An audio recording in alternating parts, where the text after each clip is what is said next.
وأسروا قولكم أو اجهروا به إنه عليم بذات الصدور.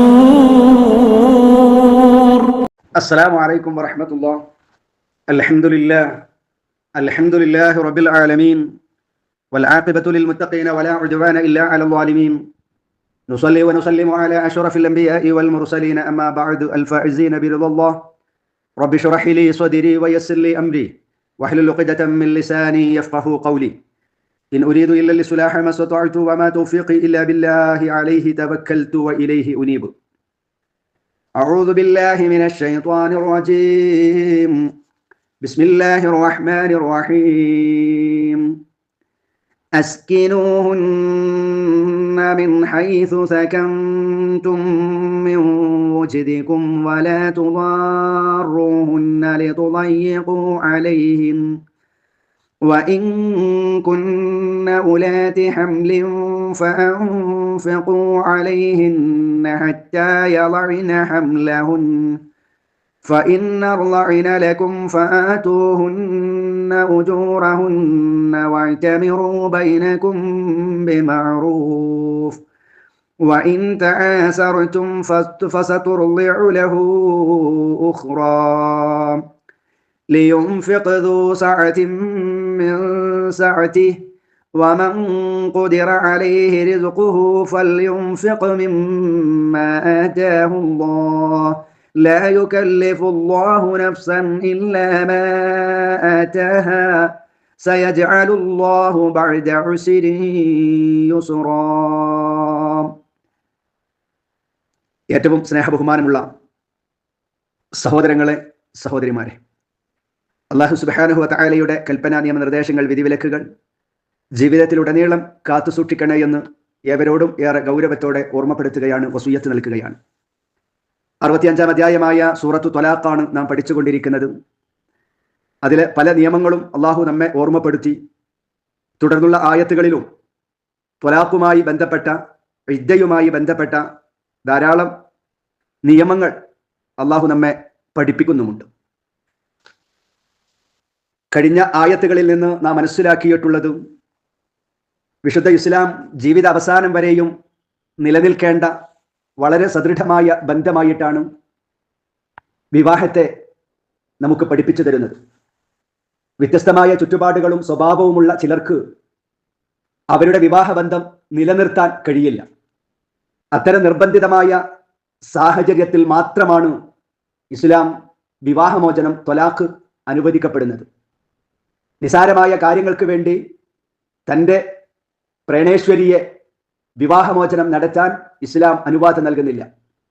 വ്യക്തമായ കാരണങ്ങളുടെ അടിസ്ഥാനത്തിൽ പരസ്പരം അങ്ങോട്ടും ഇങ്ങോട്ടും മനസ്സ് ഇണക്കമില്ലാതെ ജീവിക്കുന്ന നിർബന്ധിതമായ സാഹചര്യം ഉണ്ടായാൽ ത്വലാഖ് നടത്താൻ ഇസ്ലാം അനുവാദം നൽകുന്നുണ്ട്. എന്നാൽ തന്നെയും ഇത്തരം സന്ദർഭങ്ങളിൽ ഇസ്ലാമിൻ്റെ മാർഗം വളരെ സുന്ദരവും പരിശുദ്ധിയുടെ മാർഗവുമാണ് എന്നാണ് അള്ളാഹു നമ്മെ ബോധ്യപ്പെടുത്തിയിട്ടുള്ളത്. നിർബന്ധിതമായ സാഹചര്യത്തിൽ വിവാഹമോചനം നടത്താൻ ഇസ്ലാം അനുവദിക്കുന്നുണ്ട്. ആ വിവാഹമോചനത്തിന് ശേഷം ആ പെണ്ണിനും ആണിനും, ഭാര്യക്കും ഭർത്താവിനും മറ്റു പുനർവിവാഹം നടത്താമെന്നും, എന്നാൽ ഈ വിവാഹമോചനവും പുനർവിവാഹങ്ങളുമൊന്നും ഒരു നിസാരമായോ വിനോദമാക്കിയോ മാറ്റരുത് എന്നും വിശുദ്ധ ഇസ്ലാം പഠിപ്പിക്കുന്നുണ്ട്. ഭർത്താവിന് തന്നോട് സ്നേഹമില്ല, ഭർത്താവ് എന്നെ പരിഗണിക്കുന്നില്ല എന്ന് ഒരു ഭാര്യയ്ക്ക് തോന്നുകയാണെങ്കിൽ, വ്യക്തമായ കാരണങ്ങൾ ഉണ്ടായാൽ അവരുടെ പരസ്പരമുള്ള ആ സ്നേഹവും ധാരണകളും പരിഗണനകളും ഒക്കെ നഷ്ടപ്പെട്ടുകൊണ്ടുള്ള ഒരു ജീവിതം, അത്തരത്തിൽ തന്നെ അവർ ജീവിച്ച് മുന്നോട്ട് പോകണം എന്ന് ഇസ്ലാം ശാഠ്യം പിടിക്കുന്നില്ല. എന്നാൽ അവരുടെ പിണക്കങ്ങളും അവർ തമ്മിലുള്ള പ്രശ്നങ്ങളും വർദ്ധിക്കുവാൻ കാരണമുണ്ടാക്കാതെ രണ്ടുപേരും തമ്മിൽ യോജിക്കുന്ന തരത്തിൽ ഒരു ഒത്തുതീർപ്പുണ്ടാക്കി പ്രശ്നം പരിഹരിക്കുന്നതാണ് ഉത്തമം എന്നാണ് അല്ലാഹു തആല പറഞ്ഞത്. അതേപോലെ തന്നെയാണ് ഭാര്യയിൽ നിന്നാണ് പിണക്കം ഉണ്ടാകുന്നതെങ്കിൽ അതിനുള്ള പരിഹാരവും ഇസ്ലാം നിർദ്ദേശിക്കുന്നുണ്ട്. അനുസരണക്കേട് കാണിക്കുന്നുവെന്ന് നിങ്ങൾക്ക് ഭയപ്പെടുന്ന സ്ത്രീകളെ, ഭാര്യമാരെ, ആദ്യമായി ത്വലാഖ് ചെല്ലുകയല്ല വേണ്ടത്. തന്റെ ഭാര്യ തന്നെ അനുസരിക്കുന്നില്ല, ഞാൻ പറയുന്നിടത്തൊന്നും അവളെ കിട്ടുന്നില്ല, അല്ലെങ്കിൽ അവൾ ഇസ്ലാമികപരമായ ജീവിതത്തിന് അത്തരത്തിൽ അവൾ ഇസ്ലാമികപരമായ ജീവിതം നയിക്കുന്നില്ല എന്ന് ഒരു ഭർത്താവിന് തോന്നിയാൽ, എന്നാൽ ശരി ഞാൻ എന്നെ ഒഴിവാക്കുകയാണ് എന്ന് പറഞ്ഞുകൊണ്ട് ത്വലാഖ് ചെല്ലുകയല്ല വേണ്ടത്. അതിനു മുമ്പ് കൃത്യമായ ചില നിയമ നടപടികളുണ്ട്. ആ നടപടികൾക്കൊക്കെ ഒടുവിൽ എന്നിട്ടും ഒരു നിലക്കും അവൾ ശരിയാകുന്നില്ലെങ്കിൽ മാത്രമേ ത്വലാഖ് അനുവദിച്ചിട്ടുള്ളൂ. ആദ്യം എന്താണ് വേണ്ടത്? പിണക്കമുണ്ടാകുമ്പോൾ വിശുദ്ധ ഖുർആൻ പറയുന്നുണ്ട്, വല്ലാത്തി തഖാഫൂന നുശൂസഹുന്ന ഫഅദൂഹുന്ന വഹ്ജുറൂഹുന്ന ഫിൽ മളാജിഇ വളിരിബൂഹുന്ന. അനുസരണക്കേട് കാണിക്കുന്നുവെന്ന് നിങ്ങൾ ഭയപ്പെടുന്ന ഭാര്യമാരെ ആദ്യം നിങ്ങൾ ഉപദേശിക്കണം. ആദ്യം അവളെ ഉപദേശിക്കണം. ഇങ്ങനെയൊന്നും നമ്മൾ ജീവിക്കാൻ പാടില്ല. ഭാര്യ ഭർത്താവ് എന്ന് പറയുന്നത് താൽക്കാലികമായ ഒരു സുഖത്തിന് വേണ്ടിയുള്ളതല്ല, നാളെ പരലോക വിജയത്തിന് വേണ്ടിയുള്ളതാണ്. സന്തോഷങ്ങളിലും സന്താപങ്ങളിലും ഒക്കെ നമ്മൾ ഒന്നു ചേരേണ്ടവരാണ്. പിണങ്ങിയാലുണ്ടാവുന്ന ഭവിഷ്യത്തുകളെ കുറിച്ച് ശക്തമായിരിക്കുന്ന ഉപദേശം കൊടുത്തു നോക്കണം. പക്ഷെ ചില സ്ത്രീകൾക്ക് എന്താ ആയത്ത് ഓതി കൊടുത്താലും വഅദ് പറഞ്ഞു കൊടുത്താലും അവര് നന്നാവുകയില്ല. രണ്ടാമത്തത് ഉപദേശം നൽകിയിട്ടും അവർ നന്നാകുന്നില്ലെങ്കിൽ പിന്നീട് വേണ്ടത് വഹ്ജുറൂഹുന്ന ഫിൽ മളാജിഇ, കിടപ്പുസ്ഥാനങ്ങളിൽ നിന്ന് അവരുമായി അകന്നു നിൽക്കുക, അവരുമായി പിണങ്ങുക. എവിടെ? കിടപ്പുസ്ഥാനങ്ങളിൽ, മണിയറയിൽ അവരുമായി പിണങ്ങുക. മറ്റുള്ളവരുടെ ഇടയിലല്ല, നാട്ടുകാരുടെയോ കുടുംബത്തിന്റെയോ ആളുകളുടെയോ ഇടയിൽ പിണങ്ങാനല്ല, മറിച്ച് കിടപ്പുസ്ഥാനങ്ങളിൽ അവരുമായി വിട്ടു നിൽക്കുക, വേറിട്ട് കിടക്കുക. അതാണ് രണ്ടാമത്. വയല് പറഞ്ഞിട്ട് നന്നാകാത്തവർക്കത് ഇനി അങ്ങനെയും വേറിട്ട് കടന്നാലും നന്നാകാത്ത, പിണക്കം അവസാനിക്കാത്ത, ഇസ്ലാമികപരമായി ജീവിക്കാത്ത ഒരു പെണ്ണാണ് എങ്കിൽ മൂന്നാമത്തത് എന്താണ്? വളുരിബൂഹുന്ന, അവരെ നിങ്ങൾ അടിക്കണം. അവരെ നിങ്ങൾ അടിക്കണം. ഒരു ശിക്ഷ എന്ന നിലക്ക്. മറ്റൊരു രണ്ടും ഫലിക്കുന്നില്ലെങ്കിൽ ഒരു ശിക്ഷ എന്ന നിലക്ക് അവരെ അടിക്കാൻ ഇസ്ലാം അനുവദിച്ചു എന്ന് വിചാരിച്ച് കിട്ടുന്ന മുണ്ടം വടി മുഴുവനും എടുത്തുകൊണ്ട് പരിക്കേൽക്കുന്ന വിധത്തിലുള്ള അടി അടിക്കാനല്ല, മറിച്ച് മഹാനായ നബി സല്ലല്ലാഹു അലൈഹി വസല്ലമ പറഞ്ഞു, മൂന്നാമത്തെ ഘട്ടത്തിൽ അവരെ നിങ്ങൾ അടിക്കാൻ അള്ളാഹു പറഞ്ഞിട്ടുണ്ട്. പക്ഷേ ആ അടി വയറ മുബർറജ്, പരിക്ക് പറ്റാത്ത നിലയിലാണ് അവരെ അടിക്കേണ്ടത്. ശിക്ഷ എന്ന നിലക്കല്ല, മറിച്ച് അവർക്ക് ഇസ്ലാമിക മര്യാദ പഠിപ്പിക്കുക എന്ന നിലക്ക് അവരെ നിങ്ങൾക്ക് അടിക്കാവുന്നതാണ് എന്ന് നബി സല്ലല്ലാഹു അലൈഹി വസല്ലമ പറഞ്ഞു. പരിക്കുണ്ടാകരുത്, മുറിവുണ്ടാകരുത്, അവരുടെ ശരീരത്തിൽ നിന്ന് രക്തം മുറ്റാൻ പാടില്ല. ആ നിലക്കുള്ള ഒരു മര്യാദ പഠിപ്പിക്കുക എന്ന അർത്ഥത്തിൽ അവരെ നിങ്ങൾക്ക് അടിക്കാവുന്നതാണ്. ഇനി ഇതെല്ലാമാണ് ത്വലാഖിന് മുമ്പ് ചെയ്യേണ്ട കാര്യങ്ങൾ. ഇതൊന്നും ചെയ്തിട്ടും, ഇങ്ങനെ ഈ 3 ഘട്ടങ്ങളും പരിശോധിച്ചിട്ടും ഒരു പെണ്ണ് നന്നാകാത്ത സാഹചര്യം വന്നാൽ എന്ത് ചെയ്യണം? പിന്നെയും അവളുമായിട്ട് അങ്ങനെ പൊരുത്തപ്പെട്ട് അങ്ങനെ അനുസരിച്ചു കൊണ്ടുപോകാൻ ഇസ്ലാം പറയുന്നില്ല. മറിച്ച് അവിടെ വളരെ അവസാനമായി ഈ ഘട്ടത്തിൽ ഒരു നിലക്കും അവൾ നന്നാവുകയില്ലെന്നും ഒരു നിലക്കും അവൾ ശരിയാവുകയില്ല എന്ന് കൃത്യമായി ബോധ്യപ്പെട്ടാൽ പിണക്കം അവസാനിക്കുന്നില്ല, അവർ യഥാർത്ഥമായ ജീവിതത്തിലേക്ക് നല്ല ഒരു ഭാര്യയായി അവർ വരുന്നില്ല എന്ന സാഹചര്യം ഉണ്ടായാൽ അടുത്തത് എന്താ വേണ്ടത്? ത്വലാഖ് ചെല്ലുകയാണോ? അല്ല, ഇനിയും വിവാഹമോചനം നടത്താൻ സമയമായിട്ടില്ല. ഈ 3 കാര്യം ചെയ്തു. 3 കാര്യം ചെയ്തിട്ടും അവൾ നന്നാകുന്നില്ല, ത്വലാഖ് ചെല്ലാൻ സമയമായിട്ടില്ല, വിവാഹമോചനം നടത്താൻ സമയമായിട്ടില്ല. ഇസ്ലാം പറയുന്നത് വഇൻ ഖിഫ്തും ശഖാഖ ബൈനഹിമാ ഫബഅതു ഹകമൻ മിൻ അഹ്ലിഹി വഹകമൻ മിൻ അഹ്ലിഹാ ഇൻ യുരീദാ ഇസ്ലാഹൻ യുവഫിഖില്ലാഹു ബൈനഹിമാ ഇന്നല്ലാഹ കാന അലീമൻ ഖബീറാ. ഇത് മൂന്നും ചെയ്തിട്ടും അവർ നിങ്ങളെ അനുസരിക്കാതെ വന്നാൽ എന്ത് വേണം? അവരുടെ തമ്മിലുള്ള പിണക്കം മാറ്റാൻ കഴിയുന്നില്ല, അവരുടെ ഇടയിൽ പിന്നെയും ഭിന്നിപ്പുകളാണ്, പരസ്പരം സ്വരച്ചേർച്ചകളാണ്, പരസ്പരം ആ പഴയ അതേ ജീവിതം തന്നെയാണെങ്കിൽ നാലാമതായി എന്താണ് വേണ്ടത്? അവന്റെ ആൾക്കാരിൽ നിന്നും ഹകമൻ മിൻ അഹ്ലിഹി, അവന്റെ അടുത്ത ആളുകളിൽ നിന്നും വഹകമൻ മിൻ അഹ്ലിഹ, അവളുടെ ആളുകളിൽ നിന്നും ഒരു വിധികർത്താവിനെ, മധ്യസ്ഥനെ നിങ്ങൾ നിയോഗിക്കണം. രണ്ടാളുകളുടെയും ഇടയിൽ നിന്ന് വിശ്വസ്തനായ ഒരു മധ്യസ്ഥൻ, ഭർത്താവിന്റെ ഭാഗത്ത് നിന്ന്, ഭാര്യയുടെ ഭാഗത്ത് നിന്ന് വിശ്വസ്തനായ ഒരു മധ്യസ്ഥൻ. എന്തിനു വേണ്ടിയാ? രണ്ടുപേരെയും തമ്മിൽ പിരിക്കാൻ വേണ്ടിയിട്ടാ? അല്ല. ഇന്ന് പല മധ്യസ്ഥന്മാരും കുടുംബത്തെ എങ്ങനെ അകറ്റാം എന്ന ചിന്തയാണ്. അല്ല, കുടുംബത്തെ അകറ്റാനല്ല, ഈ ഭാര്യയെയും ഭർത്താവിനെയും പരസ്പരം ഒന്നിപ്പിക്കുവാൻ പറഞ്ഞ് അവരുടെ ഇടയിലുള്ള പ്രശ്നങ്ങളൊക്കെ പരിഹരിക്കാൻ കഴിയാവുന്ന രീതിയിലുള്ള 2 മധ്യസ്ഥന്മാരെ നിങ്ങൾ നിയോഗിക്കണം. എന്നിട്ട് ഇരുകൂട്ടരും അവർക്കിടയിൽ നന്നാക്കാൻ ആണ് ഉദ്ദേശിക്കുന്നതെങ്കിൽ ഇൻ യുരീദ ഇസ്ലാഹൻ യുവഫിഖില്ലാഹു ബൈനഹുമാ, 2 കൂട്ടരും അവരെ നന്നാക്കാനുള്ള ഒരു ഉദ്ദേശമായിരിക്കണം ഉണ്ടാകേണ്ടത്. അത്തരത്തിലുള്ള മധ്യസ്ഥന്മാരുണ്ടാക്കുകയും അവർ പരസ്പരം ചോദിച്ചും പറഞ്ഞും എന്താണ് പ്രശ്നം എന്ന് മനസ്സിലാക്കി അവരുടെ ഇടയിൽ അതിന്റെ ഭവിഷ്യത്തുകളും പിരിഞ്ഞാലുണ്ടാകുന്ന അപകടങ്ങളും പിന്നീടുണ്ടാകുന്ന ആ വിഷയങ്ങളെല്ലാം അവരെ പറഞ്ഞു ബോധ്യപ്പെടുത്തി അവരെ നന്നാക്കാനുള്ള ശ്രമം നടത്തണം. അങ്ങനെ അങ്ങനെയാണ് വേണ്ടത്. ഇനി ഇതൊക്കെ കഴിഞ്ഞിട്ടും ഇതെല്ലാം ചെയ്തു, പരസ്പരം ചർച്ചകൾ നടത്തി, കുടുംബം പരസ്പരം അങ്ങോട്ടും ഇങ്ങോട്ടും എല്ലാം പറഞ്ഞു, എന്നിട്ടും നന്നാകുന്നില്ല. അപ്പൊ 3 ഘട്ടം കഴിഞ്ഞു. 4ാമത് പരസ്പരം മധ്യസ്ഥന്മാരുടെ തീരുമാനമാണ്. അത് കുടുംബത്തിൽ 2 പേരും വിശ്വസ്തന്മാരാകണം.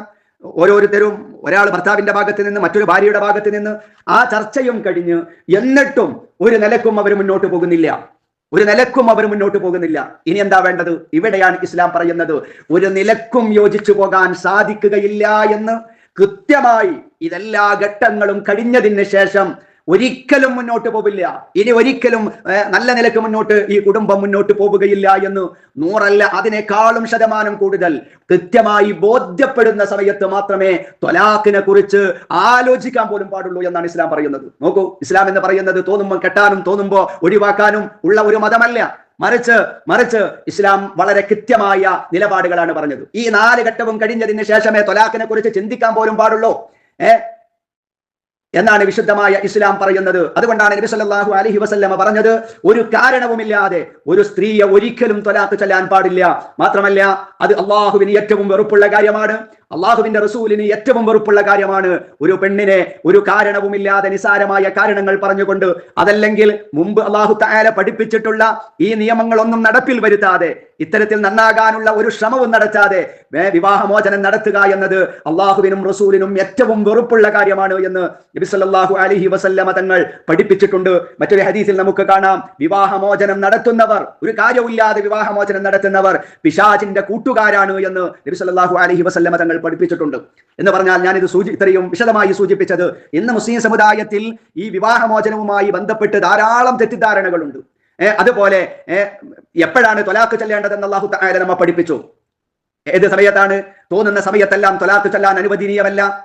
ആ ത്വലാഖ് ചൊല്ലുന്ന സമയം സ്ത്രീകളുടെ ശുദ്ധികാലത്തായിരിക്കണം ത്വലാഖ് ചൊല്ലേണ്ടത്. അവർക്ക് മെൻസസ് ഉണ്ടാകുന്ന സമയത്ത് ത്വലാഖ് ചൊല്ലാൻ പാടില്ല.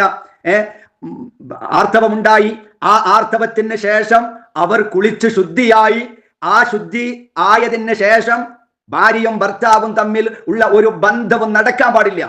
അങ്ങനെ നടക്കാത്ത ഒരു സന്ദർഭത്തിലേ ത്വലാഖ് പാടുള്ളൂ എന്നാണല്ലോ അല്ലാഹു തആല നമ്മെ പഠിപ്പിച്ചത്. മനസ്സിലായില്ലേ? അപ്പൊ ബന്ധം നടക്കുന്ന ആ സമയത്ത്, ഇന്നലെ ബന്ധം നടന്നു, ഇന്ന് ത്വലാഖ് എല്ലാം പാടുണ്ടോ? പാടില്ല. പിന്നെ ശുദ്ധികാലം മാത്രമേ ത്വലാഖ് ഉണ്ടാകാൻ പാടുള്ളൂ. ആർത്തവം കഴിഞ്ഞാൽ അതിന് ശേഷം കുളിച്ച് ശുദ്ധിയാകണം. ശുദ്ധിയായതിന് ശേഷം ഭാര്യയും ഭർത്താവും തമ്മിൽ ബന്ധം ഉണ്ടാകരുത്. അങ്ങനെയുള്ള ഒരു സന്ദർഭത്തിലെ ത്വലാഖ് ചൊല്ലാൻ പാടുള്ളൂ എന്നാണ് അല്ലാഹു തആല 1ാമത്തെ ആയത്തിലൂടെ തന്നെയും നമ്മെ പഠിപ്പിച്ചിട്ടുള്ളത്. പിന്നീട് അല്ലാഹു തആല നമ്മോട് പറഞ്ഞത് അവരുടെ ഇദ്ദയുടെ കാലഘട്ടമാണ്. വ്യത്യസ്തങ്ങളായ ഘട്ടങ്ങൾ വരാം. എല്ലാവർക്കും വിവാഹമോചനം ചെയ്യപ്പെട്ട എല്ലാ പെണ്ണിനും ഒരേപോലെയുള്ള ഇദ്ദയല്ല. സലാസത്തു ഖുറൂഅ്, 3 ശുദ്ധിയുടെ കാലഘട്ടമുള്ളവരുണ്ട്. അതേ പ്രകാരം ഫഇദ്ദത്തുഹുന്ന സലാസത്തു അശ്ഹുർ, 3 മാസം ഇദ്ദ ഇരിക്കേണ്ടവരുണ്ട്. 3ാമത്തെ ഒരു വിഭാഗം ഗർഭിണികളായ സ്ത്രീകളാണ്. അവർ വിവാഹമോചനം ചെയ്യപ്പെട്ടാൽ എപ്പോഴാണോ അവരുടെ പ്രസവം അതുവരെയാണ് അവരുടെ ഇദ്ദ. അത് 3 മാസത്തിൽ കുറവാണെങ്കിലും കൂടുതലാണെങ്കിലും അവരുടെ പ്രസവം കഴിയുന്നത് വരെയാണ് ഗർഭിണികളുടെ ഇദ്ദ എന്ന് അല്ലാഹു സുബ്ഹാനഹു വ തആല പറഞ്ഞു. അതോടുകൂടെ അല്ലാഹു തആല നമ്മെ പഠിപ്പിച്ചത് എന്താ? ഇദ്ദ എന്ന് പറയുന്നത് ഇന്ന് സമൂഹത്തിൽ കാണുന്നത് പോലെ ഒരു പീഡിപ്പിക്കലല്ല. ആരെയും കാണാൻ പറ്റാതെ ഏതെങ്കിലും ഒരു അടച്ചിട്ട ഇരുട്ടുള്ള റൂമിൽ ചടഞ്ഞിരിക്കലല്ല ഇസ്ലാമിലെ ഇദ്ദ. അതൊക്കെ പല ആളുകളും തെറ്റിദ്ധാരണയിലൂടെ അല്ലെങ്കിൽ ഇസ്ലാമിനെ തെറ്റിദ്ധരിപ്പിക്കാൻ വേണ്ടി ഉണ്ടാക്കിയ ഒരു ഏർപ്പാടാണ്. അവർക്ക് പുറത്തിറങ്ങാൻ പാടില്ല, അവർക്ക് ആരെയും കാണാൻ പാടില്ല, ആരോട് സംസാരിക്കാൻ പാടില്ല, നല്ലൊരു വസ്ത്രം ധരിക്കാൻ പാടില്ല എന്നതൊക്കെയും ഇസ്ലാം ഒരിക്കലും പഠിപ്പിക്കാത്തതാണ്. അവർ ആഡംബരത്തോടുകൂടെ വസ്ത്രം ധരിക്കരുത്, സ്വർണ്ണം ഒക്കെ ധരിച്ച് അങ്ങനെ മോടി പിടിപ്പിച്ച് സുന്ദരികളായി നടക്കരുത് ഇദ്ദ സമയത്ത് എന്നത് മാത്രമാണ് ഇസ്ലാമിന്റെ നിർദ്ദേശമുള്ളത്. അവർക്ക് എവിടേക്കും പോയിക്കൂടാ എന്നോ അവർക്ക് ജോലി ചെയ്തുകൂടാ എന്നോ ആരെയും കണ്ടുകൂടാ എന്നതൊന്നും ഇസ്ലാം പഠിപ്പിക്കുന്നതല്ല എന്ന് നാം മനസ്സിലാക്കുക.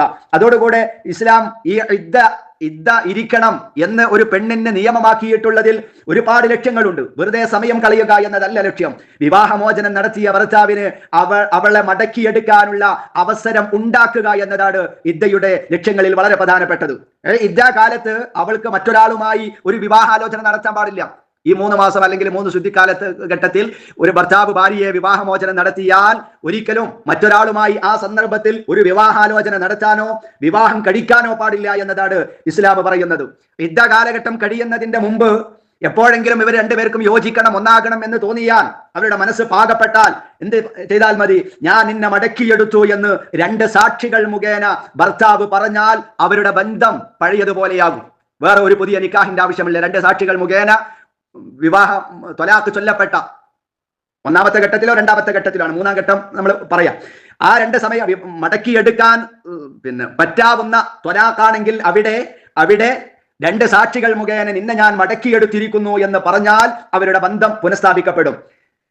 ഇദ്ദയുടെ കാലത്ത് നമ്മൾ പറഞ്ഞു, ഇദ്ദയുടെ കാലത്ത് നിക്കാഹ് പാടില്ല. എന്നാൽ ഇദ്ദയുടെ കാലാവധി കഴിഞ്ഞാൽ പിന്നീട് വിവാഹം ചെയ്യണമെങ്കിൽ എന്ത് വേണം? ഒരു പുതിയ നിക്കാഹ് വേണം എന്ന് മാത്രമേ ഉള്ളൂ. ഒന്നാം ഘട്ടത്തിലും രണ്ടാം ഘട്ടത്തിലും മറ്റൊരാളെ വിവാഹം ചെയ്യേണ്ട ആവശ്യമില്ല. ഒന്നാം ഘട്ടത്തിലും രണ്ടാം ഘട്ടത്തിലും മറ്റൊരാൾ വിവാഹം ചെയ്യണം എന്ന നിയമമില്ല. മൂന്നാം ഘട്ടത്തിലാണ് അത്തരത്തിലൊരു നിയമമുള്ളത്. ആ വിഷയം ഇൻഷാ അല്ലാഹ് നമുക്ക് ശേഷമുള്ള ആയത്തുകളിൽ നമുക്ക് വിശദീകരിക്കാം. ഏതായിരുന്നാലും ഒന്നാം ഘട്ടത്തിലും രണ്ടാം ഘട്ടത്തിലും ഇദ്ദയുടെ കാലാവധി കഴിയുന്നതിന്റെ മുമ്പാണെങ്കിൽ നിന്നെ ഞാൻ തിരിച്ചെടുത്തു എന്ന് പറഞ്ഞാൽ മതി. കാലാവധി കഴിഞ്ഞതിന് ശേഷമാണ് അയാൾക്ക് ഉണ്ടാകുന്ന ഒന്നാകണം, ഇനിയും പഴയ അതുപോലെ തന്നെ ഭാര്യ ഭർത്താക്കന്മാരായി ജീവിക്കണം എന്ന് തോന്നിയാൽ എന്ത് ചെയ്യാം? ഒരു നിക്കാഹ് കൂടെ ചെയ്തുകൊണ്ട് അവർക്ക് ഭാര്യ ഭർത്താക്കന്മാരായി ജീവിക്കാവുന്നതാണ്. അതിനൊരു കുഴപ്പവുമില്ല. എന്നാൽ ഈ ത്വലാഖ് ചൊല്ലപ്പെട്ട സ്ത്രീ, അവരുടെ സംരക്ഷണം ആർക്കാണ് ഉണ്ടാകേണ്ടത്?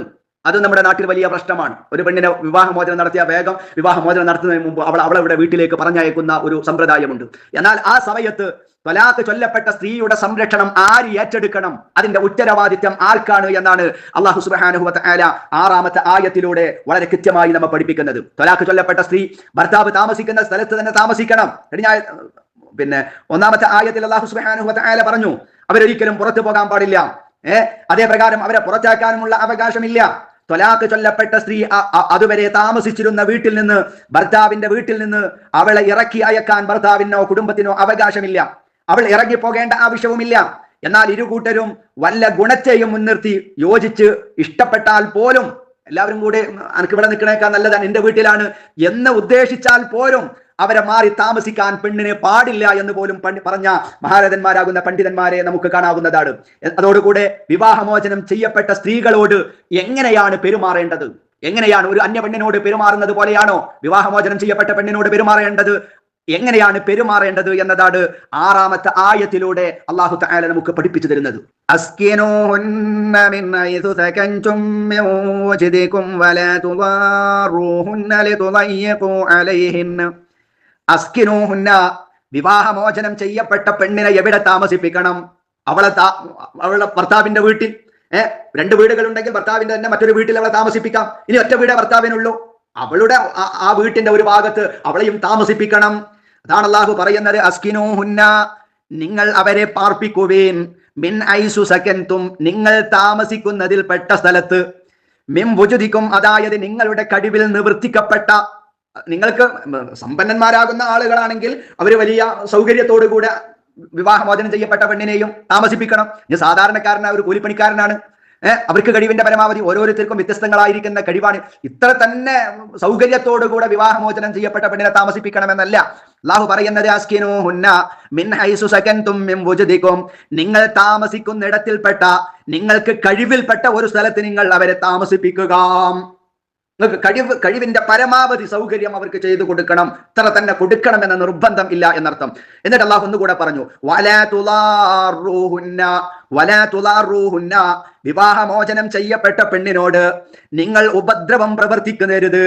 ഒരു ഉപദ്രവത്തോടെ, ഒരു ശത്രുതാ മനോഭാവത്തോടുകൂടെ പെരുമാറുകയോ സംസാരിക്കുകയോ ഏതെങ്കിലും നിലക്ക് അവരെ ഉപദ്രവിക്കുന്ന ഒരു നയം നിങ്ങളുടെ ഭാഗത്ത് നിന്ന് ഉണ്ടാക്കരുത്. ലിതുളയ്യിഖൂ, നിങ്ങൾ ഞെരുക്കമുണ്ടാക്കാൻ അലൈഹിന്ന, അവരുടെ മേൽ ഏതെങ്കിലും തരത്തിൽ അവരുടെ മാനസികമായി ശാരീരികമായി അവരെ പീഡിപ്പിക്കുന്ന ഒരു ഇടപെടൽ നിങ്ങളുടെ ഭാഗത്ത് നിന്ന് ഒരു നിലക്കും ഉണ്ടാകാൻ പാടില്ല എന്ന് എത്ര ശക്തമായിട്ടാണ് എന്റെ പ്രിയപ്പെട്ട സഹോദരങ്ങളെ മുസ്ലിം സമുദായം ഇതൊക്കെ പാലിക്കുന്നുണ്ടോ എന്നത് ഏറെ ഗൗരവമായി ഞാൻ നിങ്ങളൊക്കെ ആലോചിക്കേണ്ടതാണ്.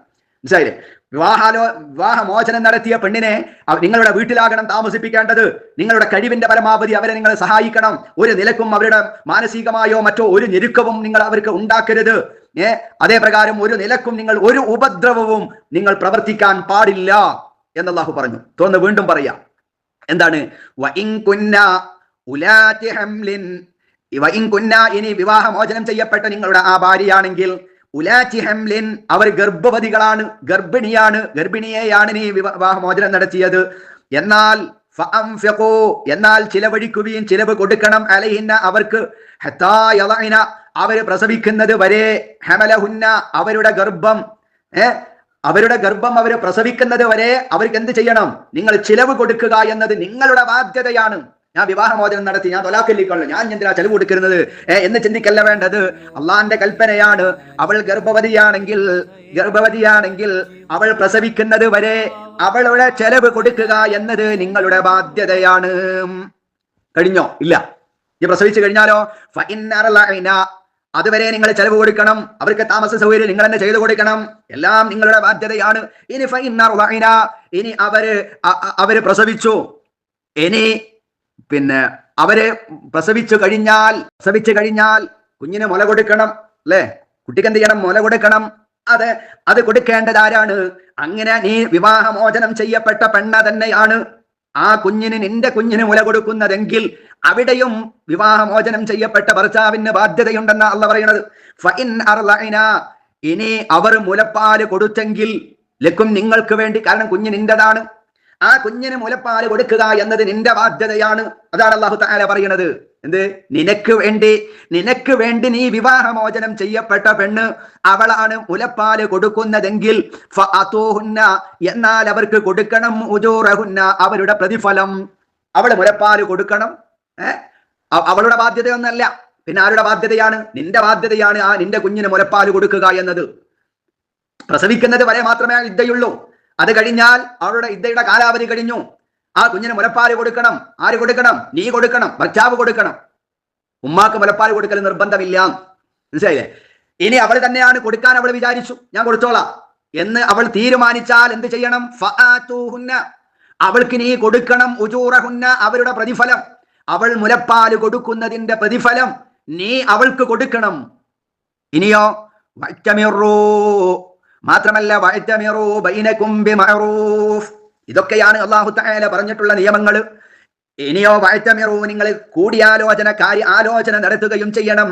ബൈനകും നിങ്ങൾക്കിടയിൽ ബിമഅറൂഫിൻ മര്യാദ നല്ല നിലക്ക് നിങ്ങൾ പരസ്പരം ഒന്ന് ആലോചിക്കുക. പ്രസവം കഴിഞ്ഞു, കുഞ്ഞായി, രണ്ടുപേരുടെയും കുഞ്ഞാണ്.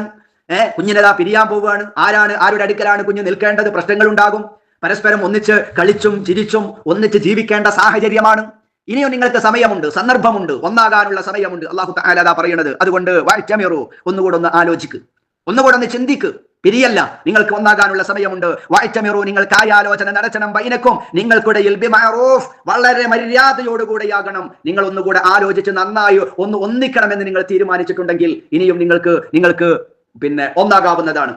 പ്രസവം കഴിഞ്ഞാൽ അവരുടെ ഇദ്ദയുടെ കാലാവധി കഴിഞ്ഞു. അതുകൊണ്ട് എന്ത് ചെയ്യേണ്ടി വരും? ഒന്നുകൂടെ നിക്കാഹ് ചെയ്തുകൊണ്ടോ ഒന്നാമത്തോ രണ്ടാമത്തോ ഘട്ടമാണെങ്കിൽ അവിടെ നിങ്ങൾക്ക് എന്ത് ചെയ്യാം? ഒരു നിക്കാഹ് ചെയ്തുകൊണ്ട് നിങ്ങൾക്ക് ഭാര്യ ഭർത്താക്കന്മാരായി ജീവിക്കാനുള്ള അവസരമുണ്ട്. അതുകൊണ്ട് നിങ്ങൾ തമ്മിൽ കാര്യാലോചന നടത്തുവീൻ.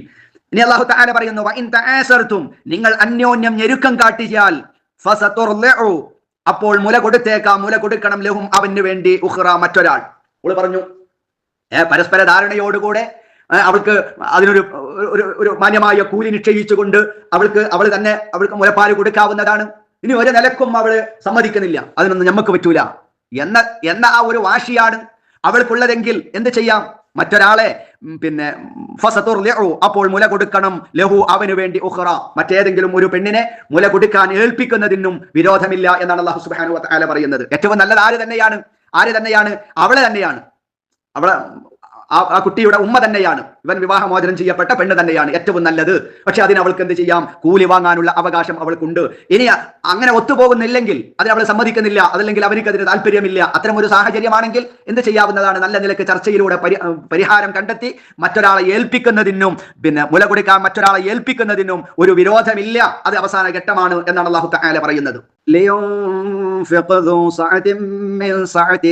ومن قدر عليه رزقه فلينفق مما آتاه الله لا يكلف الله نفسا إلا ما آتاها سيجعل الله بعد عسر يسرا لينفق ذو سعة ചിലവഴിക്കട്ടെ ذو سعة നിവൃത്തി ഉള്ളവൻ. ഓരോരുത്തരും എല്ലാവരും ഒരേ സാമ്പത്തികമായ അവസ്ഥയിലുള്ളവരായിരിക്കുകയില്ല. ഈ സമയത്ത് എന്ത് ചെയ്യണം? ഭർത്താവ് ആ ഭാര്യക്ക് ചിലവ് കൊടുക്കണം. അതാണ് അല്ലാഹു തആല പറയുന്നത്, നിവൃത്തിയുള്ളവൻ ചിലവഴിക്കട്ടെ, മിൻ സഅതിഹി, അവന്റെ നിവൃത്തിയിൽ നിന്ന്. എത്രയാണോ അവനക്ക് കഴിയും, അവന്റെ കഴിവ് പോലെ അവളെ പരിഗണിക്കണം. അവളെ ബുദ്ധിമുട്ടിക്കരുത്, അവളെ പട്ടിണിക്കരുത്, പ്രയാസപ്പെടുത്തരുത്. ഓരോരുത്തരുടെയും കഴിവ് അത് അവർക്കറിയാം. അതിനനുസരിച്ചുകൊണ്ട് അവർ ചിലവഴിക്കണം.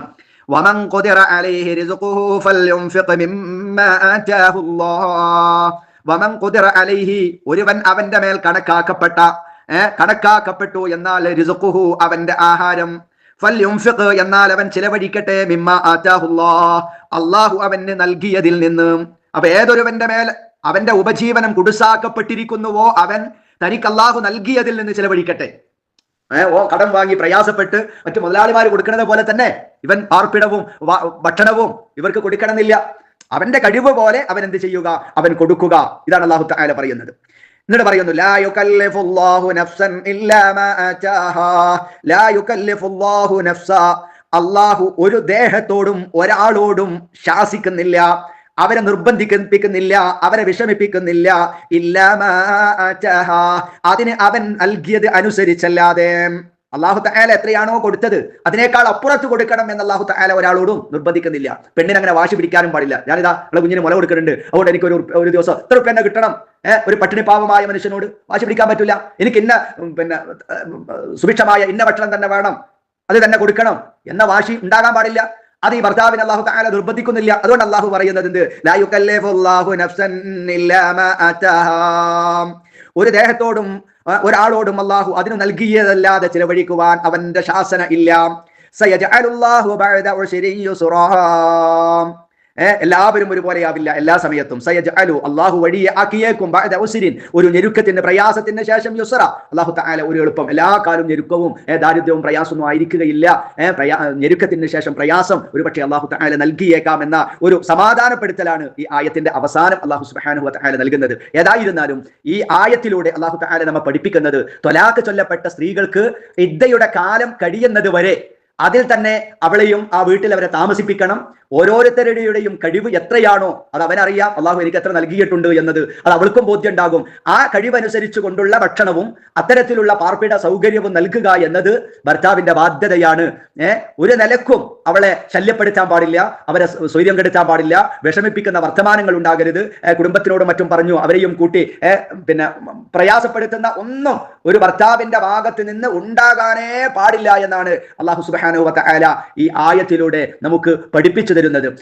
അവൾ ഗർഭിണിയാണെങ്കിൽ അവൾ പ്രസവിക്കുന്നത് വരെയും അവളുടെ ചെലവ് ആ ഭർത്താവ് തന്നെയാണ് നടത്തേണ്ടത്. ഗർഭിണിയെയാണ് ത്വലാഖ് ചൊല്ലിയതെങ്കിൽ പ്രസവിക്കുന്നത് വരെ എന്ത് ചെയ്യണം? അവളുടെ ചെലവ് അവൻ തന്നെ നോക്കണം. പിന്നെ ഗർഭിണിയുടെ ഇദ്ദ പ്രസവത്തോടു കൂടെ അവസാനിക്കും. നമ്മൾ പറഞ്ഞല്ലോ, അവസാനിക്കുക പ്രസവത്തോടു കൂടെയാണ്. ശേഷം അവൾ തന്നെയാണ് കുട്ടിക്ക് മുലപ്പാല് കൊടുക്കുന്നതെങ്കിൽ മുലകുടി നിർത്തുന്നത് വരേക്കും അവൾക്ക് അർഹമായ മാന്യമായ ഒരു പ്രതിഫലം, പേരിന് വേണ്ടിയല്ല, ഒരു മാന്യമായ പ്രതിഫലമാകണം എന്ന് വിചാരിച്ചിട്ട് എനിക്ക് കൂലി കിട്ടും എന്ന് വിചാരിച്ചിട്ട് അമിതമായ കൂലി ഇവൾ ചോദിക്കാനും പാടില്ല, അങ്ങനെ കൊടുക്കേണ്ടതുമില്ല. ഒരു മാന്യമായ ഒരു വേതനം അവൾക്ക് കൊടുക്കലും ഇവന് ബാധ്യതയുണ്ട് എന്നാണ് അല്ലാഹു തആല നമുക്ക് പഠിപ്പിച്ചു തന്നിട്ടുള്ളത്. യഥാർത്ഥത്തിൽ സ്വന്തം ഉമ്മ തന്നെയാണ് എന്ത് ചെയ്യേണ്ടത്? കുട്ടിക്ക് മുല കൊടുത്ത് വളർത്തേണ്ടത്. എന്നാൽ ഞാൻ ത്വലാഖ് ചൊല്ലിയതാണ് എന്ന് പറഞ്ഞുകൊണ്ട് ഭർത്താവിനെ വാശി പിടിച്ച് കുട്ടിയെ അവളിൽ നിന്ന് വേർപെടുത്തി പോറ്റമ്മമാരെ, മറ്റുള്ള ആളുകളെ അതല്ലെങ്കിൽ വല്ല കുപ്പിപ്പാലോ മറ്റോ കൊടുത്തുകൊണ്ട് വളർത്തുക എന്ന രീതി, അങ്ങനെ വേർപെടുത്തുക എന്ന രീതി ഒരിക്കലും മുസ്ലിമീങ്ങളുടെ ഭാഗത്ത് നിന്ന് ഉണ്ടാകരുത് എന്ന ഓർമ്മപ്പെടുത്തൽ. ഇത്തരം പ്രയാസങ്ങൾ ഉണ്ടാക്കുമ്പോൾ കുട്ടിക്ക് പ്രയാസമുണ്ടാകാതെ ഈ കുട്ടിന്റെ ഉമ്മ ഇന്നതാണ് എന്ന് മനസ്സിലാക്കി വളരെ കൃത്യമായ യുക്തമായ തീരുമാനം എടുത്തുകൊണ്ടാണ് പ്രവർത്തിക്കേണ്ടത്. കുട്ടിക്ക് മുലപ്പാല് കൊടുക്കാൻ വേറെ സ്ത്രീകളെ മറ്റൊരു സാഹചര്യവും ഇല്ലാത്ത ഘട്ടത്തിൽ മറ്റൊരാളെ മുലപ്പാല് കൊടുക്കാൻ ഏൽപ്പിക്കുന്നതിനും വിരോധമില്ല. ഇതൊക്കെയും ആ ഭർത്താവിന്റെ ഉത്തരവാദിത്തമാണ് എന്ന ഒരു ഉപദേശമാണ് വളരെ കൃത്യമായി മുസ്ലിം സമുദായം ഇന്ന് അറിഞ്ഞിരിക്കേണ്ട വളരെ കൃത്യമായ ഒരു ഉപദേശമാണ് ഈ ആയത്തിലൂടെ അല്ലാഹു സുബ്ഹാനഹു വ തആല നൽകിയിട്ടുള്ളത്. മടക്കിയെടുക്കാവുന്ന ത്വലാഖ്, അതായത് ഒന്നാമത്തെയോ രണ്ടാമത്തെയോ ആണെങ്കിൽ പിന്നെ ഉള്ള അവസ്ഥയാണ് ഇത് പറഞ്ഞിട്ടുള്ളത്. എന്നാൽ മൂന്നാമത്തെ ഒരു ഇദ്ദയുണ്ട് നമ്മുടെ സമുദായത്തിലുള്ള മുത്തലാഖ് അല്ല, അത് ഒരിക്കലും അനിസ്ലാമികമല്ല. ആ വിഷയത്തെക്കുറിച്ച് ഏതാണ് ഒന്നാമത്തെ ഘട്ടം, ഏതാണ് രണ്ടാമത്തെ ഘട്ടം, എപ്പോഴാണ് മൂന്നാമത്തെ ഘട്ടം, എപ്പോഴാണ് മറ്റൊരാൾ വിവാഹം ചെയ്താൽ മാത്രം നമ്മെ തിരിച്ചെടുക്കാൻ പറ്റൂ എന്നൊക്കെ അള്ളാഹു പറഞ്ഞത് എന്നൊക്കെ തുടർന്നുള്ള ആയത്തുകളിൽ നിന്ന് നമുക്ക് മനസ്സിലാക്കാം. അള്ളാഹു മനസ്സിലാക്കാനും പഠിക്കാനും അതിനനുസരിച്ചുകൊണ്ട് ജീവിക്കുവാനും നമുക്കൊക്കെ തൗഫീഖ് നൽകി അനുഗ്രഹിക്കുമാറാവട്ടെ. വആഖിറു ദഅ്വാനാ അനിൽ ഹംദുലില്ലാഹി റബ്ബിൽ ആലമീൻ. അസ്സലാമു അലൈക്കും വറഹ്മത്തുള്ളാഹി വബറകാതുഹു.